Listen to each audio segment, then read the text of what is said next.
nous fêtons cette fête sublime, unique de toute l'année, la Pentecôte.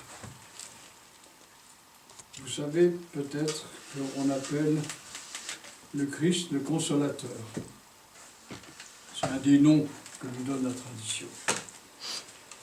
Mais il dit lui-même, je m'en vais et je vous enverrai un deuxième consolateur.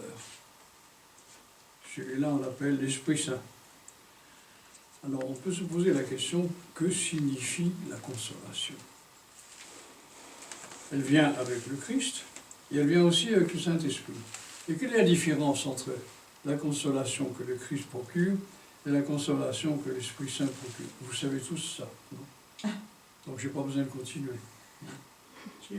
Si, quand même. Merci, vous m'encouragez, c'est ça. C'est très bien. Voilà.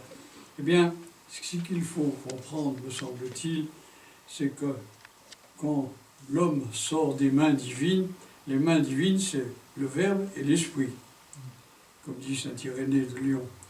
Eh bien, c'est un être sublime, qui n'est soumis à rien, qui est libre profondément, et qui, par conséquent, peut entrer en rapport avec la divine Trinité, c'est-à-dire les trois personnes qui sont suprêmement libres, même si liberté ne veut pas dire grand-chose pour Dieu. Alors, que se passe-t-il? L'homme se détourne sous l'influence de l'esprit démoniaque de Dieu. Alors, qu'est-ce qu'il fait, ce détournant? Ben, il va où il peut, non? Et où est-ce qu'il va? Ben, dans le reste, se projeter dans le reste de la création. Il se projette à travers les couches successives qu'il lui-même invente, c'est-à-dire, par exemple, il y a la couche religieuse, la couche raciale, la couche nationale, jusqu'à devenir comme ça dépendant de la terre elle-même, qui en même temps est son constituant. Nous sommes constitués aussi partiellement par la terre. Ce qui fait que l'homme, voilà, entre dans la servitude des éléments du monde.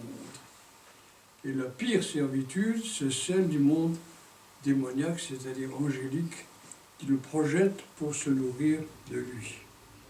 Alors à ce moment-là, que se passe-t-il? Ben, Dieu voit sa créature et il l'aime. Alors qu'est-ce qu'il va faire? Autant qu'il est possible, il va se substituer au monde démoniaque et puissant auquel l'homme s'est soumis, pour redonner à l'homme, disons, la plénitude de sa stature et en même temps assurer son destin. Alors, qu'est-ce qui va venir pour lui redonner sa pleine stature? C'est le Verbe, le Fils de Dieu. Et comment Dieu va opérer? Eh bien, il va devenir ce qu'il n'est pas, il va devenir homme, pour restituer comme homme, et non pas comme Dieu, puisque l'homme est parti librement, restituer à cet homme la plénitude de son humanité. Alors ça passe par les mystères que vous connaissez, en particulier, le dernier en date, c'est la résurrection. Il redonne à l'homme la plénitude de ses capacités. Et ça console, n'est-ce pas? De retrouver la sortie de la dépendance des éléments physiques, psychiques et spirituels de l'univers, ça rend à l'homme la plénitude de sa dimension, potentiellement. Parce que ceci, d'une certaine manière, fait que le Christ, qu'est-ce qu'il fait? Il console l'homme en lui rendant sa nature plénière, son humanité. Ayant accompli cela, eh bien, il élève cette nature, il lui redonne sa capacité d'entrer dans l'intimité divine, c'est le phénomène de l'ascension. Alors ça ne suffit pas, parce que vous connaissez l'ascension. Les apôtres sont là, puis ils le voient s'élever.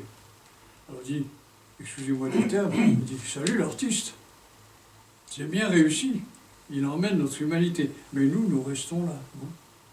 Alors, une fois qu'il est entré dans l'intimité paternelle, et qu'il a consolé l'homme de la défection de sa propre nature, qu'est-ce qui vient? L'Esprit Saint, c'est ce que nous fêtons aujourd'hui, le deuxième consolateur. Mais il ne fait pas la même consolation que le premier. Qu'est-ce qu'il fait?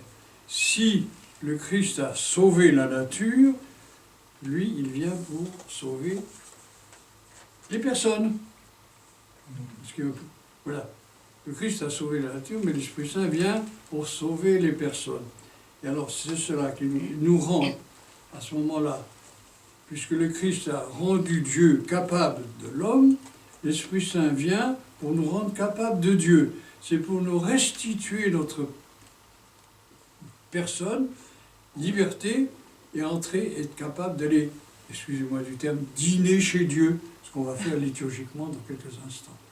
Je ne sais pas si vous voyez le prodigieux mystère qui se développe devant nous, et souvent, l'Esprit Saint, surtout en Occident chrétien, est considéré un petit peu comme, voilà, un peu secondaire, comme une sorte de, excusez-moi du terme, adjuvant du Christ.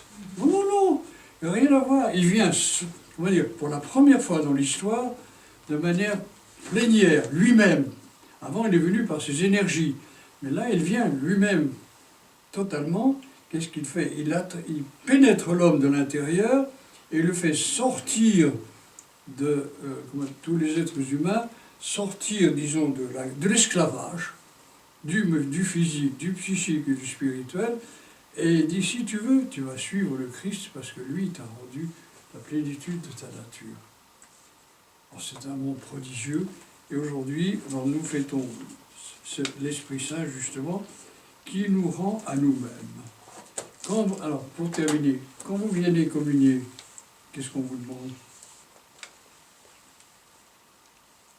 Votre prénom, pas votre nom de famille. On demande le prénom. Eh bien, c'est le commencement dit, on se présente au banquet céleste en étant redevenus nous-mêmes. Voilà. Et la finalité, c'est l'œuvre du Saint-Esprit, c'est le deuxième consolateur. Si ces quelques mots peuvent vous servir, tant mieux. S'ils ne peuvent pas vous servir, continuons la prière.